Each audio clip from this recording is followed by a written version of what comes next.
Šajā Tavs Auto TV sižetā skatieties. Hokeja cilvēks civilā apģērbā. Tiekamies ar Latvijas izlases bijušo kapteini Daugaviņu. Auto ar vēsturi no 16 km/h līdz digitālam superdatoram uz riteņiem. Tavs Auto TV atbalsta Sixt autonoma, pilna servisa autolīzings un auto abonēšana. Goodyear un Ignitis On, vadošais lieljaudas uzlādes tīkls Baltijā. Pirms vairāk nekā 140 gadiem aizsākās kāds stāsts, kas izmainīja pasauli. 1886. gadā Benz Patent Motorwagen kļuva par pirmo automobili pasaules vēsturē. Vizuāli tas atgādināja zirga ratus, bija aprīkots ar viencilindra benzīna dzinēju, spēja attīstīt aptuveni 16 km/h un maksāja ap 600 vācu markām, kas tajā laikā bija milzīga summa. No šī mūsdienu acīm raugoties pieticīgā sākuma ir izaugusi viena no ietekmīgākajām automarkām pasaulē – Mercedes-Benz. Un šodien Tavs Auto TV pie jaunā GLC stūres dosimies ceļojumā pretim autobūves nākotnē. Un šajā ceļojumā mums pievienosies hokejists Kaspars Daugaviņš. Savulaik viens no jaunākajiem spēlētājiem valsts vienībā 2006. gada čempionātā Kaspars ilgus gadus bijis izlases kapteinis. Karjeras laikā viņš spēlējis gan Latvijā, gan citās Eiropas valstīs, kā Šveicē, Vācijā, Slovākijā, gan arī Ziemeļamerikā, Kanādā un ASV, pārstāvot arī NHL klubus. Šogad Kaspars čempionāta laikā no ledus laukumiem nonācis LTV hokeja studijas eksperta krēslā. 15 gadu vecumā sāku pārstāvēt jau pieaugušo komandas, kurš saņēma arī kaut kādu atalgojumu.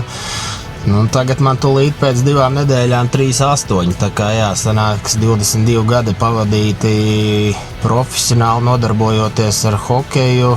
Sporta gaitas, viņas nekur nepazudīs. Es domāju, ka tas mums ir gēnos ierakstīts un no tā atteikties ir pavisam grūti, bet tikai cits amploā jāmeklē tagad, kā to darīt. GLC daudzus gadus ir bijis populārākais Mercedes-Benz modelis, regulāri ierindojoties pārdošanas topu augšgalā visā pasaulē. Tāds tas bija arī pērn, 25. gadā. Bet autobūves pionieri ir nolēmuši spērt nākamo soli, prezentējot pilnībā elektrisku GLC versiju. Tā radīta par pamatu ņemot platformu, kas domāta tieši elektroauto izstrādē. Tādējādi izspiežot no šī auto maksimumu, ko spēj piedāvāt mūsdienu 800 voltu e-tehnoloģijas. Šis auto ar vienu uzlādi, akumulātoru ietilpība ir 94 kWh, spēj veikt līdz pat 713 km un 10 minūšu laikā iepumpēt aķi enerģiju, kas pietiekama 300 km veikšanai. Teiksit, skan nereāli, bet te tas ir, un mēs ar to braucam. 93% man ir baterija vēl palikusi un 525 km var nobraukt. Man liekas, ka tie cipari iet uz augšu jau, man liekas, katrai jaunai elektromašīnai. Ja pirmās bija, man liekas, kaut kādi 300 km ar pilnu uzlādi, tad tagad var pie 600 km. Ir arī, es esmu dzirdējis kaut kāds viens Mercedes modelis, kas pilnīgi 1000 nobrauc. Vai tas ir mīts, to es nezinu, bet kaut kādu video internetā es redzēju. Man liekas, ka 500 km tu vari izplānot ļoti pārliecināti, kad viņu uzlādēt. Ja tas ir pilsētā, tad vispār nav jāuztraucās, ja brauc kaut kur tepat pa Latviju, Baltiju. Visur jau tagad ir diezgan tās ātrās uzlādes arī, kur uz pusstundu var apstāties, paņemt kafiju vai 20 minūtes palādēt un brauc tālāk. Man liekas, ka tā ir tāda atruna, lai nepirktu elektroauto. Ja runājam par šī auto gabarītiem, salīdzinājumā ar iepriekšējās paudzes iekšdedzes GLC, šis ir krietni ietilpīgāks braucamais. Tā riteņu bāze ir par 84 mm garāka, pateicoties tam auto salonā, jūsu kājām būs vairāk vietas. Bagāžnieka ietilpība ir 570 litru, bet tas vēl nav viss. Vēl viens mazāks bagāžnieks ir arī šī auto priekšpusē. Tajā ietilpst 128 litri. Savukārt, ja nolemsiet ar šo auto vilkt piekapi, GLC vilkšanas jauda ir iespaidīgas 2,4 tonnas. Iepriekšējiem GLC viss drusku savādāk. Te ir ieliektie tie stikli, vairāk pa vidus konsolē iestrādāts. Šeit ir tiešām tāda vizuāli atgādina S-klases Mercedes iekšā, nevis GLC. Un, protams, braukt ar elektromobīli pret benzīnu ir pilnīgi savādāk. Piemēram, man ir grūti pierast, ka tev nav tā pedāļu sajūta, uzreiz tā kā raķete viņš uzreiz šaujās ārā. Jaunā GLC gaita un manevrēt spēja ir apbrīnojama. Savu ārtavu tam ir devusi gan adaptīvā pneumatiskā piekare, kas aizgūda no Mercedes-Benz S-klases, gan arī aizmugurējo riteņu stūrēšanas sistēmu, kas spēj tos pagriezt līdz pat 4,5 grādiem. Un, protams, GLC 400 gandrīz 500 zirgspēku, kas arī liek sev manīt. Dinamika ir neaizmirstama – 4,3 sekundes līdz 100 km/h. Tas uzrāviens viņš tāds diezgan kaifīgs. Laikam var pabaudīt to, kā ir kaut kādās auto sacensībās piedalīties, kad ir tas foršs iekšā, ka tev krēslā spiež.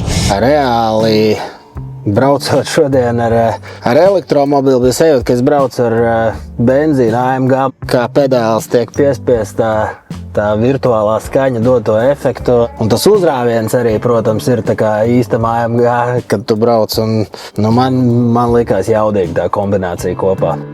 Veidojot šo auto izskatu, Mercedes-Benz ir centies saglabāt klasiskās Mercedes SUV proporcijas, bet modernā interpretācijā. Īpašs akcents ir šī izgaismotā radiatora reste, kas kalpo kā vizītkarte jaunajai GLC sejai. Auto būvniecība pasaulē ir aizgājusi unikālā līmenī un arī ir ļoti daudz konkurenti, tāpēc, man liekas, kā jau visās jomās dzīvē, konkurence rada kvalitāti, un jo vairāk konkurē, jo katram ir jāpiedomā pie savas kvalitātes, un Mercedes vienmēr ir bijis, es teiktu tā, rādītājs auto tirgu, un es atceros, kā man tētis teica, ja tu iekāp Mercedesā, citā mašīnā, pēc tam grūti ir pārkāpt. GLC patiešām var saukt par datoru uz riteņiem. Šim auto atkarībā no komplektācijas ir līdz pat 10 kamerām, 5 radariem un 12 ultraskaņas sensoriem, kas nepieciešami, lai nodrošinātu precīzu un drošu vadītāja asistentu darbību. Savukārt MBOS operētāja sistēma, kuru darbina īpaši jaudīgs dators ar spēju veikt līdz pat 254 triljoniem operāciju sekundē, apvieno un kontrolē visas auto funkcijas, no multimēdijiem līdz autonomajai braukšanai un uzlādei.